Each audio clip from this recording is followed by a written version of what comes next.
All right. Hello, everyone. This is week 11. We are we're on the podcast with It's Personal. We are very excited today. We're talking about music today, music as it relates to the Black community.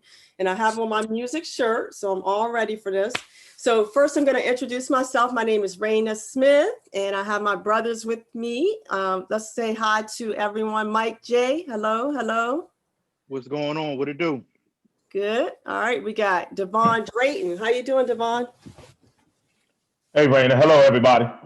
Hey, Eric Rains. Peace and blessings. We in the building. Yes, you are. Hey, Mark. Mark, how you doing?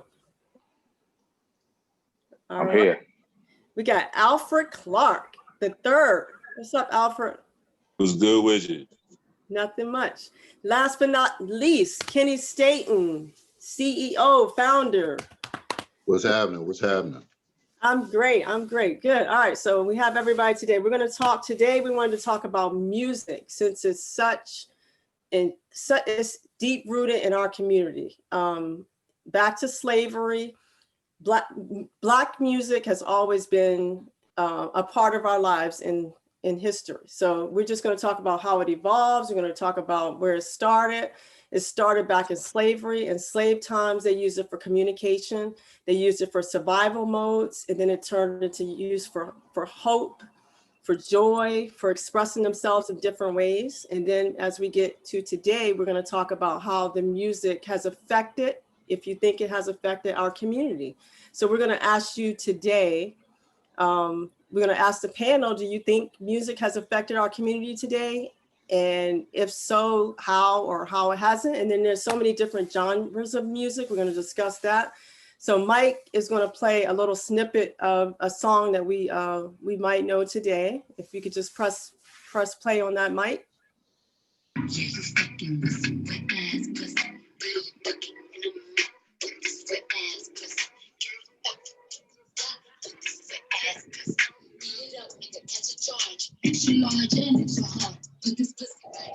Okay.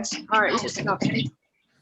All right. So actually today, me and Mark, we did a little commercial almost with my daughters, and it was it's on Instagram, and it was about the song WAP, and she played that song, and then Mark, who's her uncle, said, "What is WAP?" WAP, and she actually cringed because she couldn't say the words, right? So she couldn't even say what the title was. So we're talking about music that's on the radio and our children are listening to it.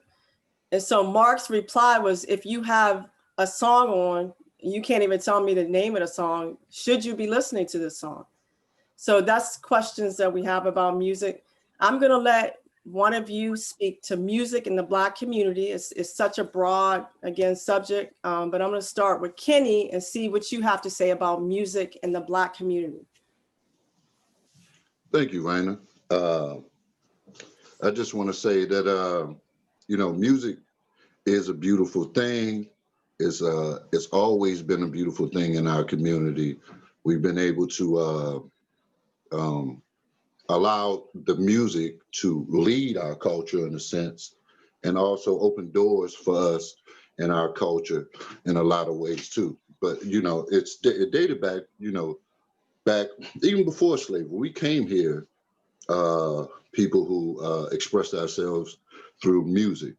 And, as we all know, we started to use it here to communicate messaging, also, in celebration, we use music to get away from the realities of being a slave, and various different things like that. And music has throughout, the decades and generations and centuries has held its place in the Black community. I think it's transformed or changed in a lot of ways, and we'll get on how that affected us negatively and positively. But it's just something that is baked into our culture, and whether one is conscious of it or not, it influenced who, like say me, who I became. You know, as we know, we grew up in the DMV area where we listened to go-go. You know, and go-go, you know, everyone here can speak towards that. Was, you know, it was different for us. It was something you felt in your soul. You know what I mean? When you went to the go-go, it brought us together. Let's look at the positive. It brought a lot of people together. We enjoyed the music, dance. It made us want to represent where we came from, and so forth and so on. But it also would cause rifts between neighborhoods, and so there was a negative aspect to that. But I think fast forwarding to now, which you guys are going to touch on, I think like with the hip hop culture, I want to just say this before I pass it on. Like now, me being 42, a founder of a nonprofit organization, I want nothing more but to watch my community grow. In the same breath, I also listen to certain rappers. I've always convinced myself that it's more the artistry I'm listening to. What they're saying, it's derogatory in a lot of ways. All of that, you know. But in the defense of the hip hop culture, I know where they come from. I understand the pain that I'm listening to when I hear Meek Mills and various different stuff. Am I justifying women being degraded and drugs dealing being gratified? No, I'm not. But I understand where it comes from. I'm gonna just leave it from there. Leave it there, Raina. Okay, all right. Okay, so you mentioned a couple of things that brings us up to now, which is great. You mentioned how women and drugs and the culture. So I'm not sure if I'm going to go to Devon and see if he wants to speak to any of those things that you bounced off of. Go ahead, Devon. Kenny's right. You know, all of us are from the same unique area. Right here in the DMV, we've had the luxury and actually been blessed to not just have the mainstream music here, the DMV, by us having our own music and culture, being the go-go culture. We've actually, I consider us locally actually have been blessed. We didn't just have to have rap. We were able to have rap and also go-go, which is a branch from rhythm and blues. So we've been blessed to be able to have that. So I absolutely agree with Kenny. For me personally, music has always been a part of my life. Sunday mornings in my house growing up, I was not allowed to watch TV before 1 o'clock before football. You were only allowed to listen to music in my house, whether it was on your own Walkman, because you know we old, or your parents playing records. That's all that was being played in my house. I always had uncles that played music. I had uncles that blessed me with the opportunity to sit me down to teach me who the George Clintons and the Parliament Funkadelics and the Cab Callaways and all of these people that laid the foundation for the music that we listen to today, which actually takes me to the music of today. The rap music and the R&B music, first of all, it's the same, but it's different in a lot of ways. Yes, there's always been negative connotations within rap music in particular. So that's probably never going anywhere. One thing that people have to understand is music is just a form of expression. And Kenny just said that. Rap musicians are artists. Their words are the same equivalent to what an artist uses to paint. They have a blank palette or a blank piece of paper, and instead of using paintbrushes, they use a pen and a pad to formulate their picture. So no matter what, the art of it has to always be respected. But one thing that's changed over time is when we grew up let's be honest, only black people listen to rap music. All right. Now it's grown to where all people listen to rap music. And because all people listen to rap music now, it's very important that the artists have to be aware of the stereotypes that puts into people's minds about who we are. You see, we recently had electorate officials bounce rappers in front of our face to try and influence our decisions when we went to the polls. That wasn't by accident.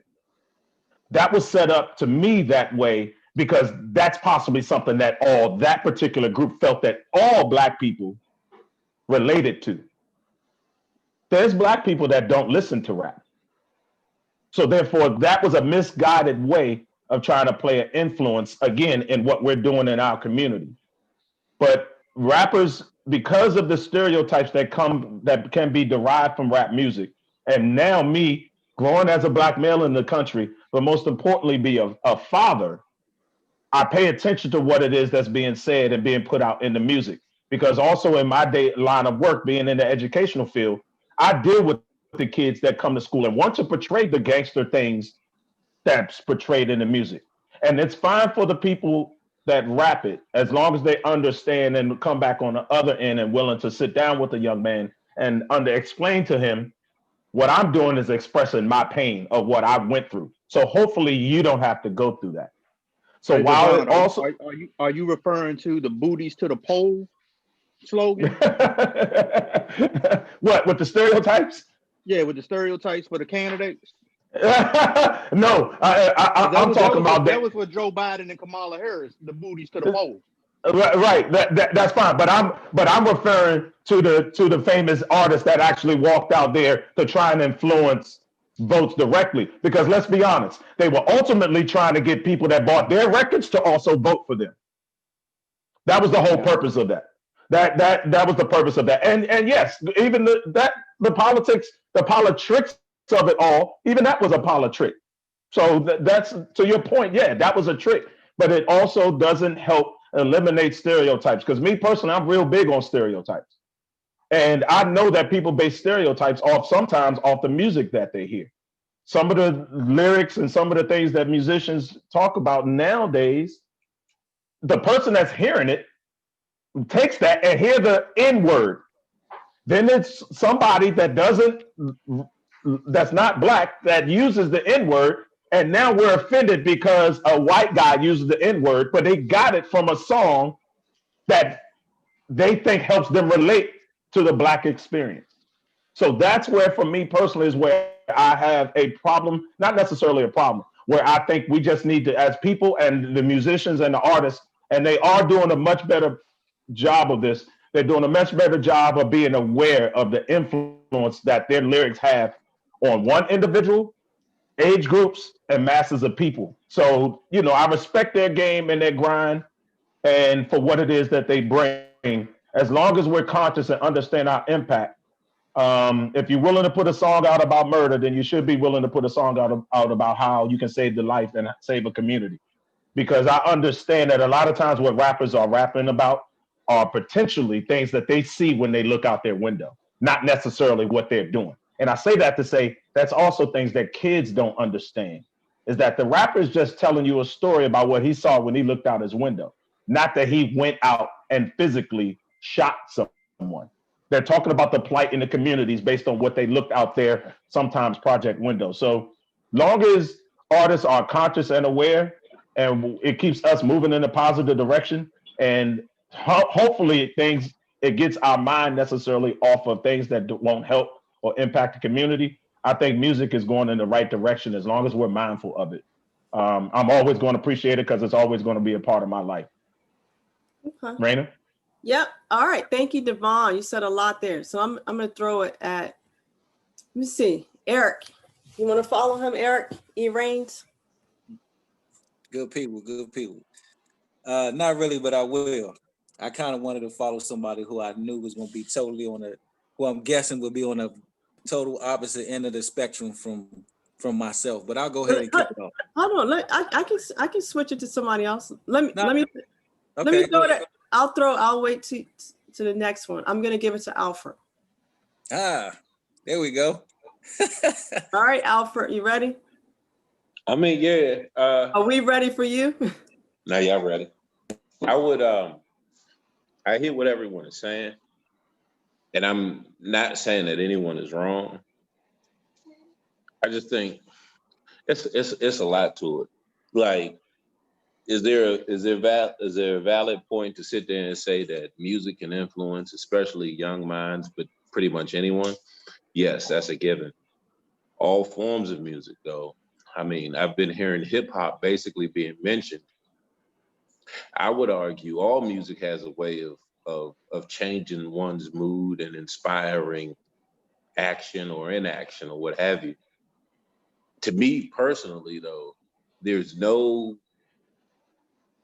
every genre in music has its proper setting and its proper place. So, and then when we were kind of talking before we started, I showed my daughter, and her favorite rapper was Nicki Minaj, and I remember her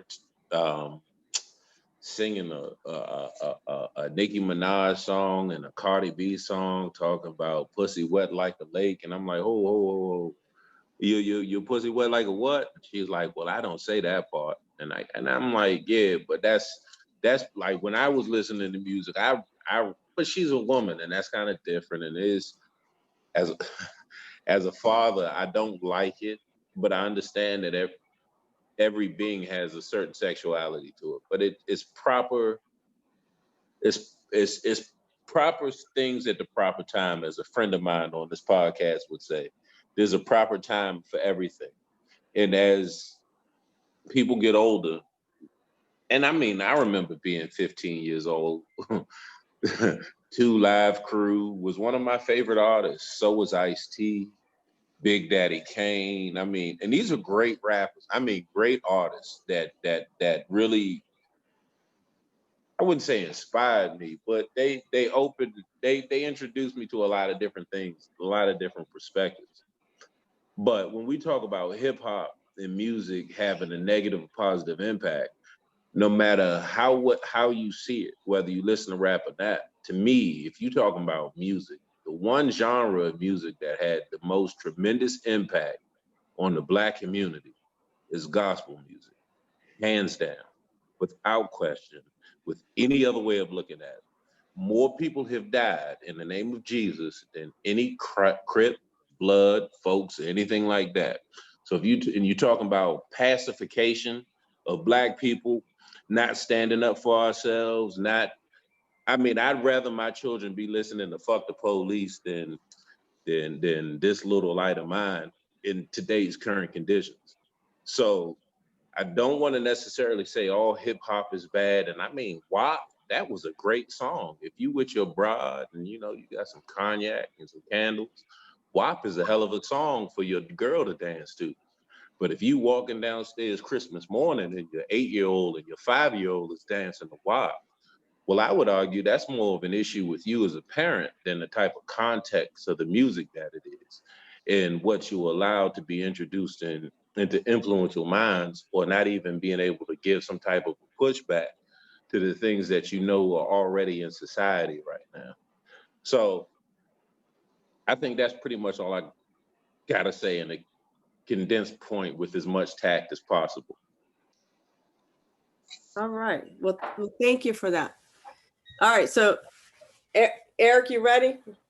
All right, man. Since Or, you pull or did anybody else want to follow up after him? I'll go. It's cool. I mean, it's not like I got a bag of gold right here. But hey, I'll say this. Good points by everybody. So for me, all music is influential. I know this thing is narrowing down to hip hop, but before I dive into the effects of hip hop on the community, there's a number of different genres of music that have had a great impact on us. I mean, well, obviously Alfred feels different, but for me, I grew up on gospel music. My grandmother, man, she would wake us up every morning to I'm coming up on the rough side of the mountain and I'm doing my best to make it in, and it appealed to me, that the lyrics appealed to me. You know, it was like strength building and courage and faith building and stuff like that. You heard people with good voices, even from the R&B spectrum in general. You know, I just enjoy some good singing and meaningful lyrics. You know, even as it boils down to when we come to rap and hip hop, just to kind of fast forward to that.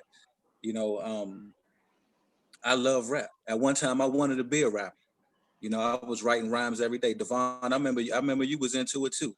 I remember when we both made a little rap song in high school, like ninth grade or Kim or eighth grade, whatever it was. We both, You right. you know, so hip hop, you know, it was very influential. But if you think about us, man, you know, being 70s babies and really catching on to rap, I mean, really understanding what rap and hip hop was, you know, probably by the time we was in fourth and fifth grade, maybe third grade, you know, but you know, fifth grade, you 10 years old, 11 years old, or have you, you know, that's when it really hit me. And I'm saying if you really look at the artists that were out in the 80s, from like I was saying earlier, the Sugar Hill Gang, Curtis Blow, Grandmaster Flash, I mean Dougie Fresh, Big Daddy Kane, LL Cool J, you know, they had, look, even when it came to battle rapping and beefing, it wasn't what we hearing right now. You didn't hear them talk about women the way they talking about women. We look, it wasn't a glorification of all the negative things that was happening in the neighborhoods. You understand what I'm saying? And you know, I don't feel like people make music and then the people who hear it go live the music. You know, they live the experiences and they rap the music. It's a form of expression. That's what hip hop was. It was the graffiti. Even breakdancing was a form of hip hop. You know, it was all positive, man. It was all good. Like I said, even if there were, I remember when LL Cool J and Kumo D was beefing. You know, they wasn't literally about to be on the streets trying to kill each other for real. You know, that's not what hip hop was. That's not what it was supposed to be about, man. But now, you know, it's like I was saying earlier, you know, we willing to sell our souls for the money because, you know, we led to believe that this is what's going to sell. This is what's going to make us rich. And you got, you know, you got some that'll say, well, these white executives, you know, when they bought NWA back in the day, and they wanted to, you know, come out with the whole gangster rap appeal, you know, hey, it was what was going to sell, you know. But my thing to that, in terms of today's time, for every, you know, up and coming artist that wants to be a rapper and want to be a thug and want to be so hard, and I can kill you this many ways, and I done sold this many drugs, I done pimped this many hoes, and I mean, my goodness, bro, how many ways can you kill a man? How many different ways can you sell an ounce? You know, how many different ways can you just degrade our women? Like for 6 me, bro, million and one. obviously, So I man. told. Yeah, but so for me, man, you know, like I said, from a one-time inspiring artist, and I still love the game, man. I still love the whole, like Kenny was saying, I still love the artistry of it. Because at the end of the day, you know, even, you know, it does come down to, hey, some of these guys are super smart. Some of these guys can put metaphors and lyrics together that really tell a story and make sense and can influence you in a positive way. I just feel like right now, man, with all the negativity in our music, not all the hip hop, you got your Drakes out there, you know, who I thought I was supposed to be the first Drake for real, because that's how I would do it, you know, the way Drake does it. But you can still get all these points across without You are the slandering. first Drake. I am the first Drake. You're right. Drake is me. But man, you know, it's just not necessary, man. That direction is just not necessary. And I just can't. For me, man, I can't get. It's to the point now with women. You know, where at one point they would listen to rap and how men would degrade them in songs, and it would be this huge deal. To now, they do it themselves, and even worse than men was doing it. They degrade themselves in videos and music worse than men have ever done it to them. So That's a great point. Yeah. and that tells you how influential it is. You know, it's just like a slave mindset. You know, once your mind is once they got your mind, they got your soul, and that's what's happening out here. You know, unfortunately, the last point I'm making to pass it on. Unfortunately, like back in the day, even when we had real suggestive songs and stuff like that wasn't for kids, it was a time and a place for it. They play these type of songs after dark or at a time where kids might supposed to be in school, or when we know kids didn't have access to radios and stuff like that, where they could listen to this stuff. I mean, the sad part of it is man, there are songs and stuff out here that really influence us in a negative way. Our kids who are just not smart enough to understand that, hey, this is just entertainment. This ain't real. And in some cases it is real, but you know, it makes them want to look that way, dress that way, talk that way, ultimately act that way. And it's sad. And I know everybody got a lot more to say. I got a lot more to say, but I'll cut it right there and allow somebody to jump in. If y'all got a comment on what I just said right there, or you just want to do your own thing, I'm fine with that too.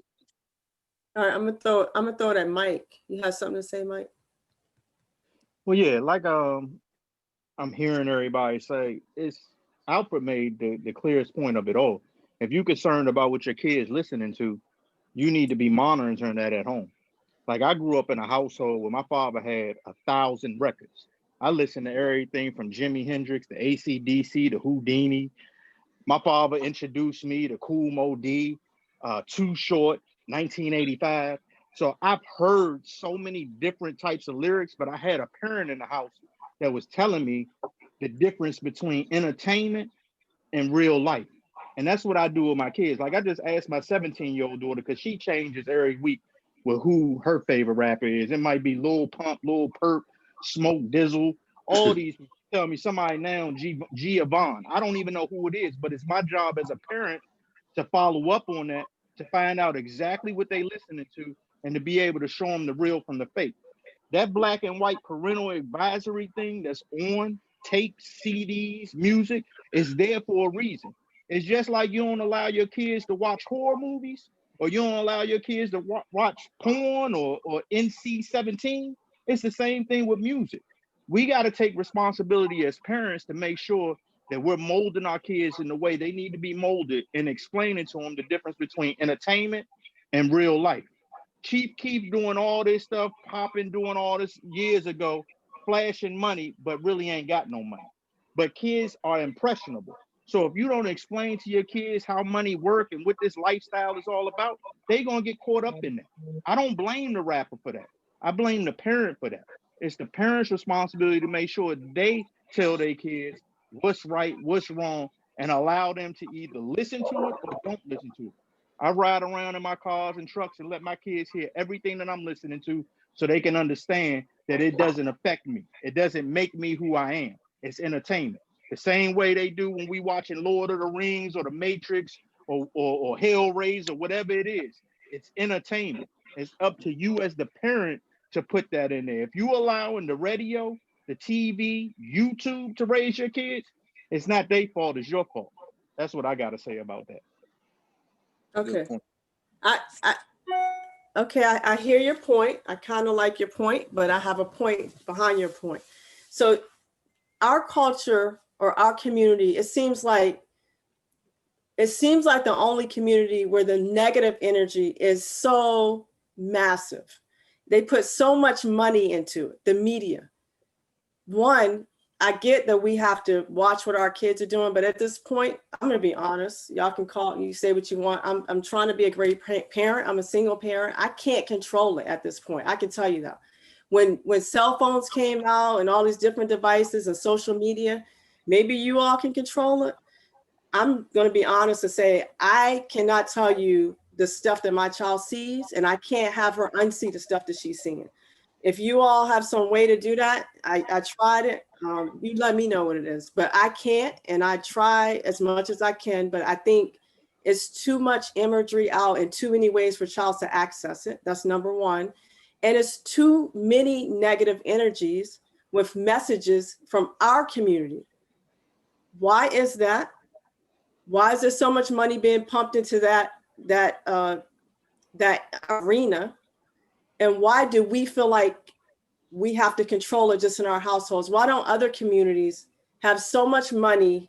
You ever heard of Kurt Cobain? You ever heard of Kurt Cobain? Yes. You remember what type of music he was singing back in the early 90s? We're talking about Marilyn Manson. But We I'm talk just saying about it goes a on. few. It goes on in white communities just like black communities. We're talking about a few artists, you name it. Our community has massive representation of negative images that we have to control. So that's what I'm asking. That's what I'm saying. That's my point. It could be wrong or right. That's just what I'm saying. I think we need to be responsible as a whole community, being that we have so much damage in our community already, of just bringing forth more positive images. I know it brings forth money. I think it's for economics that we're in this place. Right. But go ahead. Just to chime in, Mike's point is right. It's up to me to sit down with my kid and know what they're listening to. But what about the kids that don't have parents at home? They are parented by the rappers. I deal with it every day in the classroom. The kids that don't have mom and dad at home to ride around in their car to say, hey, you heard what he said? This is what this means. I don't ever want you to say that. Because talking about that woman in that way, those type of conversations. It's plenty of kids that don't have that parental influence. That connects to the parenting and the community. If we have more parents, then we possibly can do a better job in our community. The kids, the music is taken care of. So his point is absolutely correct. But what about the kids that don't have the parent representation at home? And to touch base on Raina, your point is, see, part of it is connected because, in particular, hip hop was probably the closest thing that connected us or the community to hustlers and making money and getting it out of the hood. So soon as that became a connection, the corporations found a way for them to make money. And now the downfall of it is, more kids now would rather become rappers than start their own business in something that's not in education. Not in music. Then perhaps maybe get a trade or perhaps go to college even, without them even knowing that, first of all, these rappers are fake. 99% of them don't have what they have. 95% of them. They hear that such and such got a $3 million record deal. But they don't realize that car in that video that you trying to go out and do anything to get is rented by the record company. They don't understand that, he signed a $1 million record deal. He got a $500,000 car in his video. That's rented. And that $1 million deal ties into all of his production, video, studio time. So at the end of the day, they end up with crumbs. So while the kids are trying to end up being the rappers, part of the parenting, to Mike's point again, is if the kid wants to be in the music, teach them about the music business. Understand the marketing and the business behind it. A lot of them kids don't even realize that rappers get 25 cents for every time their song's played on the radio in the United States. All right, that's crumbs. They only get money off of touring. So the big picture of it is the finance behind it is the ruler of all the evils. That the old saying still applies even in rap music. Yes, it has an impact. It can be negative, but it can also be so much more positive than it actually can be. And I'm not saying all of it is, and I listen to all of it. NWA, you name it. All right, I listened to all of it. But guess what I had? And again, to touch base on to Mike's point, I had somebody to go to and say, Dad, what the hell does it don't matter, just don't bite it mean? Understand how important conversation was. Are you saying don't matter, just don't bite it wasn't a positive song? No, hold on, wait. Oh my! Are you seriously? There you go. Is that ever a bad thing? Ever? I'm sorry. For the purpose of that, this is it don't matter, just don't bite it. Does not have a positive influence on our community. So you're saying bite it? Dude, but I'm not even on the connotations of the song. But what I'm saying is that's what I'm on. Because what positive influence can that song now 30 years later have for us? But without the sex involvement. Married for 30 years. Okay. No, I'm being so sincere. I hear you, but again, I don't. Sorry, I listen. You heard me. I listened to it, but I had my father to go to tell me what the hell is this. So I wasn't just going out here trying to explore it for myself. You see what I'm Let me saying? ask Alfred That's for the why I question, use that man. as a reference. Can I ask Alfred a question? So, Yeah. Alfred, if your daughter came to you and was like, "Dad, I just heard this song from back in the day, and they talking about it don't matter, just don't bite it." What are they It's a talking song about? about sucking dick. And you gonna tell, and you okay with I'm somebody going to putting out a explain it to her song to just teach like your this. daughter? You okay with somebody giving your daughter a tutorial on how to do that? If first of all, because somebody mentioned the fact that we have cell phones and Wi-Fi and internet accessibility, that you can't limit and control it. So your only counter option is to teach your children how to filter positive and negative influences in the world. Period. And then it's kind of like if you always keep using hand sanitizer and keep wearing a mask, and instead of actually building your immune system and eating healthy and stuff like that, you really can't build up the antibodies to fight off diseases. If you don't introduce and you can't process certain information and positive and negative influences, because just like you have, if you consider don't matter, just don't bite it, a negative influence, there are certain influences under the guise of positivity that can be used to suppress and submit you. And all I'm saying is you just can't sit there and say because something has a profane or vulgar connotation to it, and one has a positive, uplifting message to it, depending upon how you use it, you can use it for evil or good either way. Yes. Do I want certain music? Like, I forgot who it was. I think it was you, E, that was talking about when certain music was played and kids didn't have access to it, you wouldn't play it or play during a certain hour. I remember coming up, if a certain song or a certain movie or a certain conversation was going on when grown folks were talking, the kids need to get the fuck out the house. They need to get out the way. Like, I have close friends, like I'm a grandfather right now. Most of my friends have kids that are 2, 3, 4, around my grandson's age.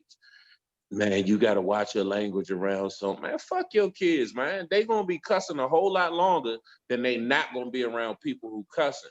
So tell them what's appropriate to say and when not to say it. There are some words you can't use. There are some words you can't use. You don't not use a kitchen because your kids might set the house on fire. You tell them don't go near the stove because it's dangerous, and this is why. And that's what I would say. That same type of discretion and thought needs to be put into influences such as music and media. Okay. All right. I mean, the point of this whole thing is everybody has a different viewpoint. We all don't agree. We can respect what you're saying. So we're going to go to one more viewpoint. Mark, what do you have to say to this? Yeah, so I guess we find ourselves in this position that we find ourselves in once again because we as a community as a whole are poor. And even though we have some that were able to slip through and progress in this system for whatever that means, but we find ourselves in this predicament where we have an enemy of our community. They're able to dangle riches in front of not the intelligent, but they're able to dangle it in front of the I guess the worst of the worst and say, come on, I'm gonna make you rich. And I have a message that I want you to disperse out to your community, which is destructive. And because we are poor as a people and we're not united as a people, and because we have no code, Amen. when we see those shiny things, we're gone. And the parents are used to being poor and broke. And the parents, when they see that shiny thing, they don't mind their daughters running off with R. Kelly and stuff like that, because we don't have a code as a people. Because when people are poor, you tend to be able to allow certain things to happen for shiny things. So I don't know, man. I know that I agree with Alfred and Devon and a lot of things that they were saying, where as far as the parents have to monitor, yes, we do as parents have to monitor our children, what they're listening to, for sure. But even with that, I still find that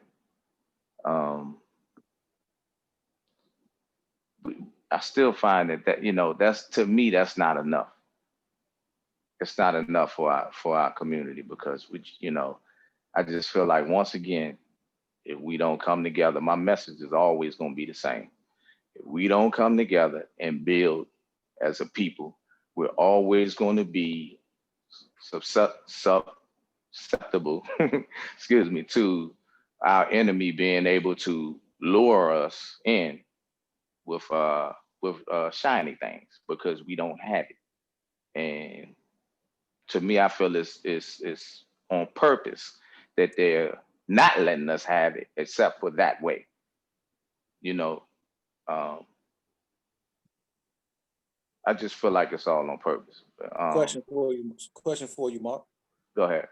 So I just real quick, because I know we're gonna get to spinning here. Listen, but what do you say about the rappers who jumped on through the enemy's record label, right, and had to push that agenda, shaking that shiny thing in front of them, but then they started their own rap label and duplicated that same process and told them, hey, this is what we're gonna be rapping about.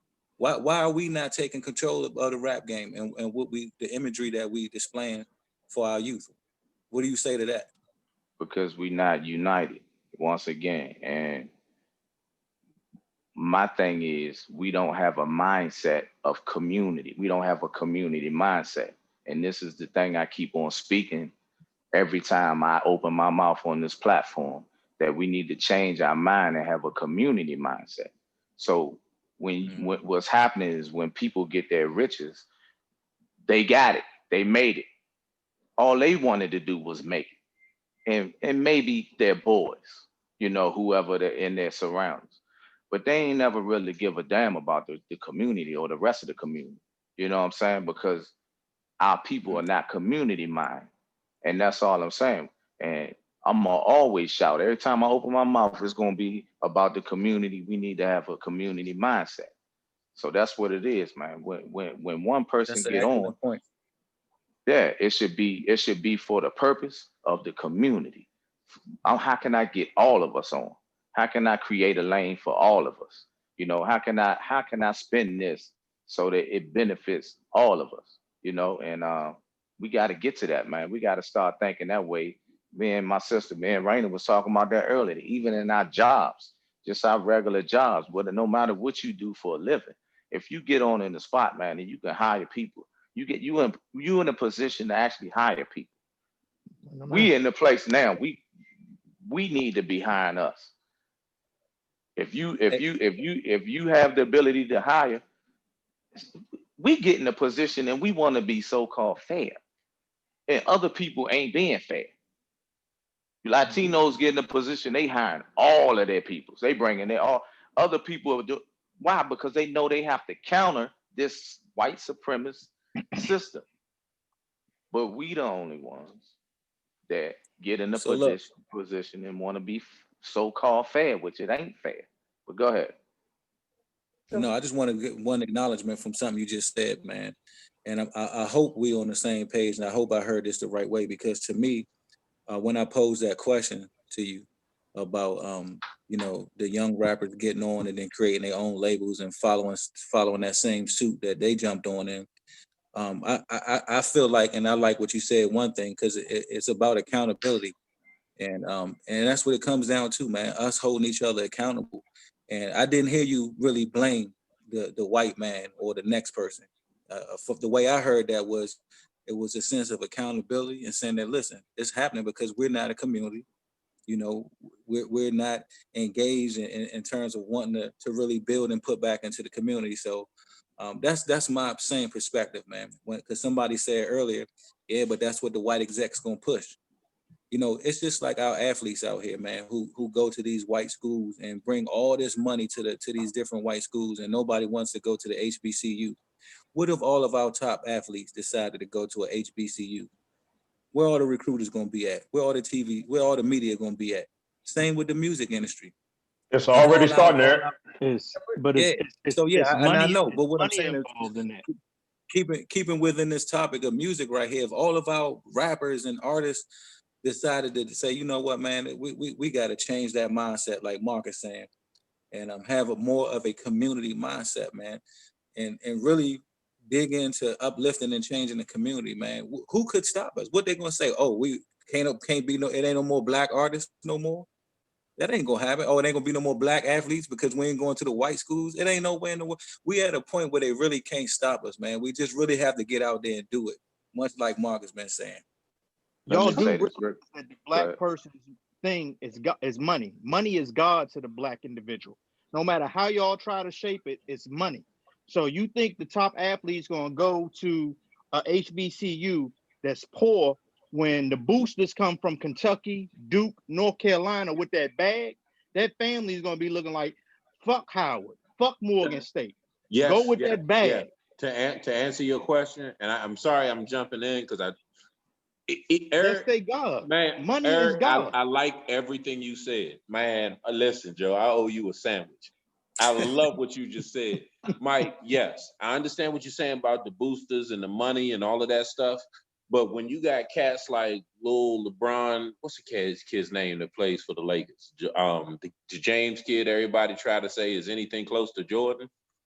His son going to an HBCU. You know what I'm saying? You got. Watch it. You hurting feelings on that. Yeah, you got the top Go ahead prospect. now. You know what I'm saying? Going to HBCUs. You have the spelling bee champion of the nation, black kid, going to a HBCU.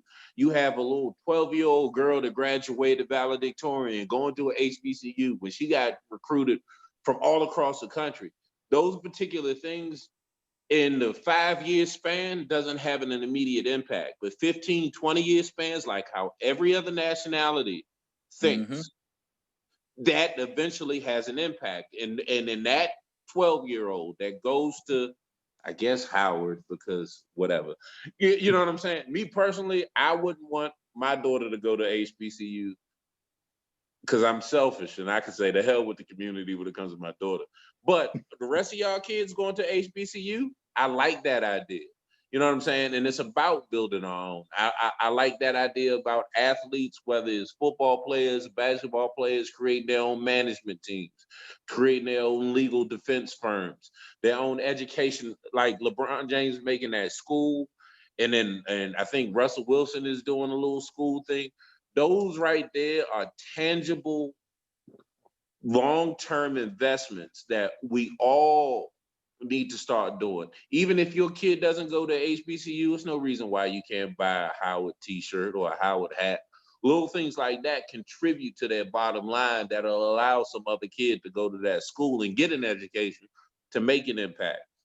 So as far as, I know we're tying music into uplifting one another. That's the best way to do so. The other thing I wanted to mention was, yes, music is important, but if you notice when music was starting to be taken out of our schools, the way our children think and being able to problem solve, be able to create out of just basic materials that you have, but you can make something that no one else has heard before, is important. And I don't want to just push a certain genre of music aside just because a group of people don't like it. All of it, either way you go, for good and bad, has its influence. Is how you filter it. And I do think we need to monetize it to benefit ourselves as opposed to other groups. My bad, I'll shut up now. Hey, one thing I just want to add, like this ties into, y'all know how that people always says, what if all the black athletes start their own league? All right. What if all the rappers or musicians start their own record labels? You see what I'm saying? That's how I see this whole conversation that we just had connected into those types of mindsets.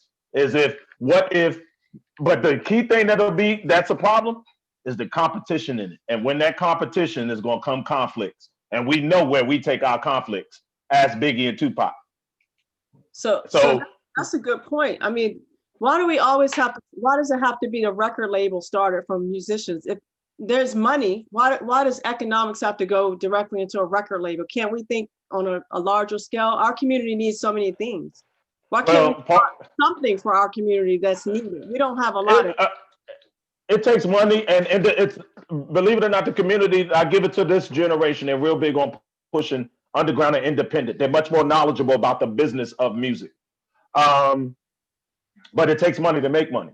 And you got to be willing, to invest in yourself and sell out the back of your car. I'm talking old school now.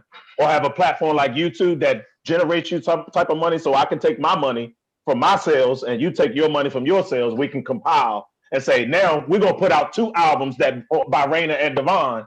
Right. You going to put out one, I'm going to put out one, and we're going to put out one together, and we're going to triple our money as a record label. That's what we should be trying to evolve to. That's Fat Joe and Remy Ma. That's not how it works, though. You need. I understand. I'm saying that's what I wish that it could work that way. Yeah. So you need a distributor, and the problem is those major distributors are attracted to that negative connotation that we've been talking about. Now let's talk about where it came from. It came from the fact that the only way out that we saw when we was coming up was the drug dealers, the basketball players, the pimps. Those were the things that we were seeing in our communities. So when people started to translate it into music, people started to feel it. Like, fuck, take NWA for instance. Fuck the police. People felt where they was coming from. You ain't had to be from Oakland to understand that the police was pressing us out. Even before all of this George Floyd and this big social media era, we grew up in it. The police pressed you out. If we was walking down the street at light and you saw a police make a right turn, you knew he was coming right back. So we felt where they was coming from when they said, fuck the police. And the distribution, whether white, black, or whatever, they saw that there was a mass group of people that had an attraction to this. Do I believe that there was a psych in it where it became an intent, a way to pollute our community? I do. I believe so. I believe there were powers that be that felt like they wanted to push such dark music into our community. I mean, like take for instance, Rick Ross mentioned something about putting a rape pill in somebody's drink and caught this. She ain't even know it. Right, she ain't even know it, and caught this huge backlash. But he could talk about murdering his brothers and pimping out his sisters all day long. So that was the whole. It's not that the powers that be ain't listening, because soon as he dropped something in somebody's cup and she ain't even know it, they got right on him, took it right off the radio, his verse and the whole 9. So it's somebody who is loving the fact that we are pushing this into our community. Somebody is loving it, and somebody's listening. So you're saying we shouldn't have Rick Ross anymore because he made that particular lyric? No, Alfred, that's not what he's saying. You say what? Let me address the whole distribution thing, though. Can I say something real quick? What'd you say, Alfred?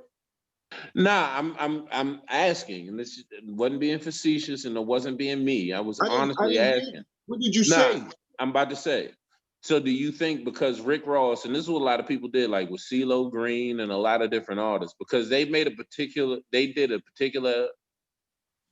wrote a lyric or did a particular action, should all of their music be strucken down? Do I think that? Yeah, I'm asking. No. Okay. What about the rest of y'all? I have something. Go ahead, Rain. Go ahead, Rain. So I feel like, I know we mentioned this before, we talked about being responsible, parents being responsible. I really feel like our community as a whole is in danger, and it is in danger under the circumstances of this culture that we have put in place with music and all other things that we call gods or goddesses, and it's money. So we have people making money from music, but where does it go after that? Let's talk about how the recycle of it. What's the point? You're wealthy from making music. You're damaging your community. You taking the money and doing what with it? The images that are being put out, women are being degraded. They're putting themselves in positions of harm and danger. This is my opinion only. I don't see marriage being a message anywhere. I see drugs being marriage. Yeah. This is what I'm saying. This is my point. What exactly are we gaining from this economic gain that we think we've gotten? How far are we really going? So we're taking the money. Some of us are wealthy, right? But then we take the money back out and put it back into where? Are we owning any? We still don't have a thing. If you look at the community as a whole, this is my opinion. We don't own a lot of anything. So we have Birkin bags, we have Gucci shoes, we got. They fake. If they fake, whether they be fake or not, some of the stuff is not fake. We still don't own anything as a whole, and we don't even own ourselves, and we don't even have any pride in ourselves at the end of the day. We're not raising great families. We're not doing anything with all of this stuff that we so-called have gotten from the money, from the music that's damaging us. What's the point? I'm just asking you all. So If it's more entertaining, it's not entertaining at this point. At this point, it seems damaging. It's not. It's sad. It's more damaging than entertaining. So at this point, although you want to listen to it, what is the point? Because it seems to be damaging our community more than entertaining our community. It's all in illusion. Let me say this real quick though, because everything you just said just now brings me back to something Mark said. Maybe when at the march, when we had the march, and it's about our level of insecurity and who we are as a people, our confidence. I'm saying, man, we are brainwashed into believing that we have to be what these people, what we hear in the songs. You know, I just don't understand. Like when we make like I said, man, I was naming these artists, and I really do. If y'all could give me a quick second, I want to say a couple names right here, right? If you go to Big Daddy Kane, Biz Markie, Chubb Rock, De La Soul, DJ Jazzy Jeff and the Fresh Prince, Dougie Fresh, EPMD, Eric B. and Rakim, the Fat Boys, Heavy D, Kid and Play, Cool G, Kool Moe D, KRS-One, Kwame, LL Cool J, MC Hammer, MC Light, Public Enemy, Queen Latifah. Like these people were good. Rakim. Like these people. Listen to what I'm saying though. Like these people could rap. Like they were great artists that did not have to do and rap about what we hearing about today. I'm just trying to figure, like, when did we get down? When did it get to this, man? Part of it, Eric, everybody, it goes back to money, because everybody you named on there probably broke. So therefore, these rappers, these next generation. Hey, bro, MC Hammer might be broke Each right one now. of those rappers that you're talking about, that you just named, except for maybe Public Enemy, had what you can consider an explicit song. I mean, he was an overweight lover. MC Hammer had Pumps in the Bump. He also had We Pray. Come on, bro. But listen to what I'm saying. Where's the vulgarity at in those songs? They were, listen, Big man, Daddy like I said. Kane was butt naked on the very first album, and he had the little gun in between his legs on the first album that I bought. Yes, Like, you all, Big Daddy, y'all gotta remember. Because it's sold. It made money. About doing that. It made money. My question is, when did it come to like that? And how, I guess, I just, we have to be able to identify this, I guess, at some point, the how and the why. I mean, it all comes down to money at the end of the day, because it's obvious that most human beings, I don't know if it's fair to say most, but a lot of individuals are willing to sell their soul for money. Yeah. So that's the part of it. We sold the art form of hip hop and its culture for money to the corporations that what Kenny said, distributes. Because what people got to know is, even distribution, you got to sell a certain amount of individual stuff for a record label to even mess with you. So, but we sold the culture for those things. Black people in general sell. It's glorified. It's not just in music. You know what? Again, my life. bottom line is going right back to what Mark said day one. is us as a people, man. Our level of confidence and being confident in who we are as a people, and being so insecure that we got to sell a fake image to make this money. Why can't we sell a real image? Why can't we just jump out there with a real image and run with it? You know, I mean, you know, it might be Here's why. Because the rappers became rappers for a couple reasons. They probably couldn't play basketball. They were terrible hustlers. They dropped out of school and didn't care about education. So what was their only result? Possibly to become rappers. And if a rapper, only way I can get out of this plight that I'm in to make a whack song about killing somebody, then that's what they're willing to do. Whether they do it or not saying it's right or wrong. I'm just, from my point of view, that's the reason of it.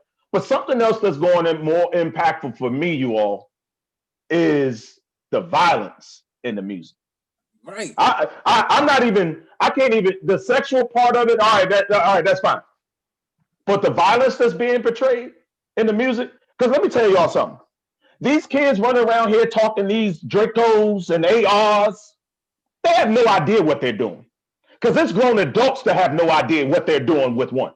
So you getting a kid that's got a little attitude with the dude down the street. The dude sold them a scratched off serial number on an AR-15. They got 3 pills, got a bottle or something. Now they're angry. Now they listening to the rap song on their way to go shoot up the other. To hype them up. So out of everything and all the music, and I sat back and listened to it. The sex is one thing, but the violence is major. And I'll say that it's major because I'm someone that's a victim of the violence that's being portrayed. That's why it's important to me. I'm a victim of the violence that's being portrayed, and I'm a proud multiple gun owner. But the difference is I'm trained. I'm disciplined in my thought. I understand the value of what I'm supposed to bring. So the music that we're doing, because I'm telling you, these kids run out here, one of these kids run out here with a gun and don't have no training with somebody that does, they're dying because they think it's a game. But the real trained person is prepared to protect and defend their lives. The violence is a problem with it. So Devon, do you? But all of it is an issue. Let me ask you a question. Do you think it's more because of the rap music, or do you think it's more because of Grand Theft Auto, Call of Duty? I mean, we could pinpoint a whole lot of things that get kids to be violent and think that it's okay. To me, it's all connected because I don't know. I don't play Grand Theft Auto, but what's the character in Grand Theft Auto? What's he typically dressed like in Grand Theft Auto? I don't know. I'm seriously asking. Nah, you know. Does he wear a white beater and have on like sneakers with a bald head or have braids? What So music if that's the case, yeah, it's a problem. Hey, Devon. Hey, Mike. What music are they playing in Grand Theft Auto? What's the Well, purpose of the game? They literally pimping hoes in a video game. You got a video game. You got a video game that's glorifying running up into stores, robbing, looting, stealing, pimping women, killing people on the other block. They made a video game to emulate everything that we rapping about that's so-called happening in our neighborhoods. And we're buying these video games for our kids. Man, it's so much poison, man. It's poison. It's poison, man. My kid, listen, man. Auto, you can select rock. You can select almost any genre of music that you want. It's really catered to the players. I get what you're saying about that. Is that character represented the same way? It's Devon. You hit the nail on the head off the break when you said you had a dad, you had a mother, you had parents. Bingo. Where you can go and talk to. I would argue. I get that there are negative things in the world. You cannot hide your family and your children from that. All you can do is prepare them to face it. And by censoring and hiding and pushing it aside, and I still don't even want to give that much credence and power. Not saying it doesn't have a certain amount of influence. All I'm saying is we need to make our families stronger than the influence that we see in the outside world. And our biggest issue is no matter what those outside influences are, whether it's music or some politics or a new fashion thing or some designer drug or some incense niggas is smoking and kirking out at the metro stops. Whatever it is, we need to have a stronger influence on our own people than all of these outside things that we have no control over until we get control over these things. Amen, Alfred. But That's an absolute fact. Alfred, can you hear me?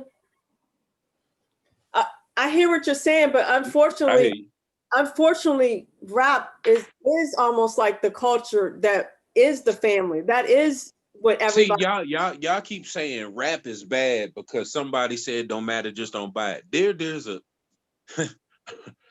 I know y'all gonna think I'm pushing an agenda. I'm really not. I'm just showing you this for comparison. There is in like the 8th chapter of the Bible, they talk about a righteous man getting drunk and having sex with more than one of his daughters. This is what gospel music pushes. But we're saying hip hop and fuck the police is a bad thing when police are killing us in the street. Yes, niggas are shooting and they just reckless with it. But what they need is training. What they need is guidance. What they need is a sense of value and purpose. So instead of you just shooting up whatever the fuck it is because you have no education and no sense of value and you're not protecting your own, you're actually stopping people from coming into your communities and gentrifying and stealing and robbing and polluting your own communities. You're protecting yourself. And when you say your own communities, we really don't own most of that. So we're not buying land. I like the idea of starting your own labels, starting your own leagues, like Ice Cube. And I'm still mad that people was beefing with Ice Cube over Kamala. This man started his own basketball league for retired players who got pushed out of the league that still had value.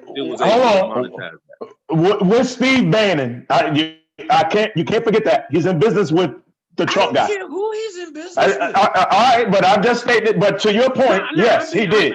I get it, yeah. But if somebody is willing to invest, it's because they know there's money to be made, and it's usually the crooks that are usually keen to finding out where you can make that money. That's exactly. Apply that to the music biz. That's exactly why we're dealing. We had this conversation. Because the crooks see a way to make money. Any business. Apply that to any business, whether it's IT firms or whether it's banking and finance, whether it's medical field or anything. It's the vicious people that know how to make the money that's going to capitalize on those who want to make a song to inspire, make a drug to heal, make a app that makes things more convenient for people. There's going to be people that's going to want to monetize that. What I'm saying is, the idea of us being the ones to monetize it and profit off of it and that dollar circulating, and not only you hiring programmers, but accountants and lawyers and all that else, security and everything else within our own instead of hiring everybody else. That's how you flip something that has been used to negatively impact us to positively impact us. So go ahead. No, basically I apply like, in so many ways, you take your drug money and buy the neighborhood. That's how you rinse it. It applies. That's a Jay-Z line. And then my last thing to relate it to connect it is another Jay-Z line that's very applicable, especially to these times. It's, please don't die over the neighborhood that your mama renting. Exactly. That's so deep. That is so deep. And I know we're about to wrap it up. But that line right there is our problem, is that we're willing to die over the neighborhood that our mamas rent in. Raina, on you, Raina. That was just that's so deep and so important. I don't got shit else to say. Well, look, Alfred, I say this one thing to you too, though, Alfred. The music and the negativity in the music that I think me and Devon talking about, or anybody in general, it's not about fuck the police or anything. No, I was using this example. I got you though. Yeah, I'm just saying what we saying about each other, man. What we doing to our own people.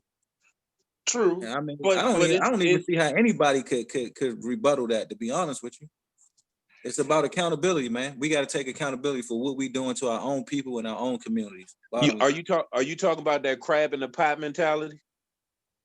I mean, it's applicable. In a sense. Yeah. Well, like when Devon was talking about Jay-Z lyrics, when Jay-Z was like, you talk about how crabs react when they're in the pot, but you don't talk about that crabs ain't supposed to be in the pot. You had people collected and pushed in the basic world. We got about 8 to 12 communities where collectively Black people living in this country. We're all kind of still segregated in our own little spots, in our own little hoods. And a few of us are collectively scattered out through suburbs outside of that area. We don't collectively live in the Midwest. We don't collectively own land. We don't collectively own publishing companies and we don't collectively own. And that has been the fundamental topic on just about, what is this, the 11th week podcast, I think. Mm-hmm. And every one of those podcasts talks about, and the fundamental principle is, we don't own what's going on, so therefore we are subjected to what everyone else is doing and not by our own volition. It is entirely time for us to begin to say, okay, in the next 20 years, we are absolute, and I would even risk my daughter, I would have my daughter go to a colored school just to do this. That's how serious I am about, I don't know, my daughter. Maybe one of my youngest son, I got him. My youngest son, I'm willing for him to go to a colored school just to kind of get this type of thing happening, where we really focus on the Black dollar staying in the Black community, the Black consciousness staying within ourselves and not these outside groups, whether they're political or religious or financial or whatever else. This is really us saying this is what we are willing to accept. So when we have these things shooting somebody in the foot, they're a bunch of grown ass men that's gonna handle that. When we have a nigga talking about slipping into something into somebody's drink, there's somebody coming out where, yeah, you do that to mine and I'm rolling on you however many deep. But we'll do that because you stepped on my shoe or you disrespected my homie. So I do feel you on that. So I don't want to sound like the complete asshole saying drugging bitches and shooting bitches in the foot is a good thing. But I just want to say all of the influences from this whole music thing, because that's what the topic is about. It's a whole lot broader than just hip hop. Most definitely. Hey, Alfred, let me ask you a question. Yeah. What do you feel your daughter's going to gain by going to, I guess, a white university? Like, what's in it for her to go there? That she, The correct term is, they call it PWI. That's what it's called. HBCU and PWI, predominantly white institution. Yeah. What's the reward? What's going to be her reward that?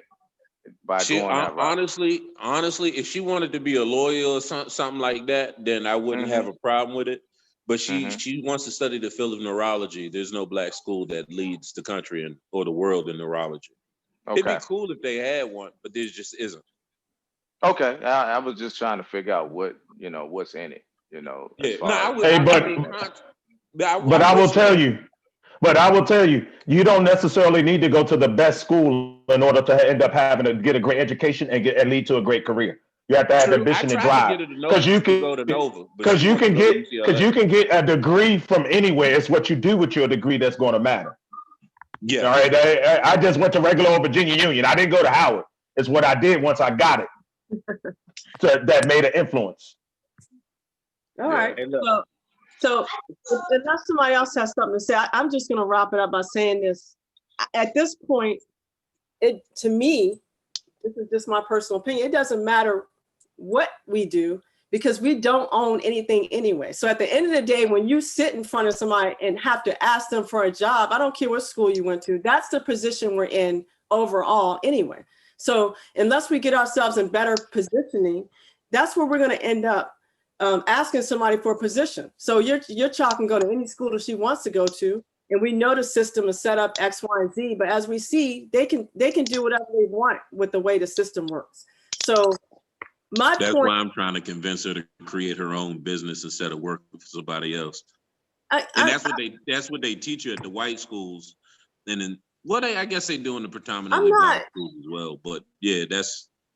My bad. Go ahead. I would say that overall as a community, that just your daughter learning something is not going to affect the community as much as us as a whole pulling together and trying to have some resources. So when we don't have a place to go, we can rely on each other like other communities. That's the whole point.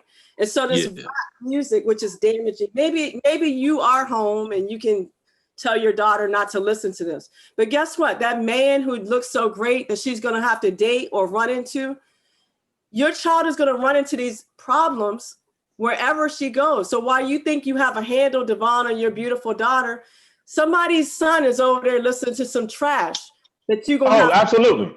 So that's what I'm saying. So why are we Right. making it so difficult with the parent needs to be at home? Why don't we just lessen the trash that we're putting out? So we're making it more difficult to manage our own community for what? I don't see the point, but that's my personal opinion. But we're going to wrap it up. Does anybody else has anything else to say about music as a whole? I have a t-shirt. It says 90s R&B, gospel, and neo soul, period. Those are my favorites, and they all invoke certain emotions that I love. And I love rap too, but certain types. But again, I feel like the music today, it's gone so far into damaging. Some of the music I can't even listen to. You like that music soul child, that Raheem Devon, huh? I do. I really do. So that nasty music. We could talk about that nasty music that Raheem Devon be doing, but we can talk each about his own. That's a relationship. That Bob. We can talk about that Bob. So does anybody else have anything else to say to wrap up the music conversation? Hey, I appreciate everyone's points tonight, man. Good job, team. Thank you, Ian. Anybody else? Kenny, you got anything to say? No, good job. Okay. All right. Well, we're done. Next week, we're going to talk about a new topic. If you all could go to our website, like, share, subscribe, we would appreciate it. We have a YouTube channel. You have to go to Mike J. It's personal. Again, we're trying to get the nonprofit going where we're going to help our community and actually be a positive impact on the ground in our community. We're working on that. So 2021, we have big things coming, and we will see you all next week. You all have a great week. Bye. Deuces. Boom.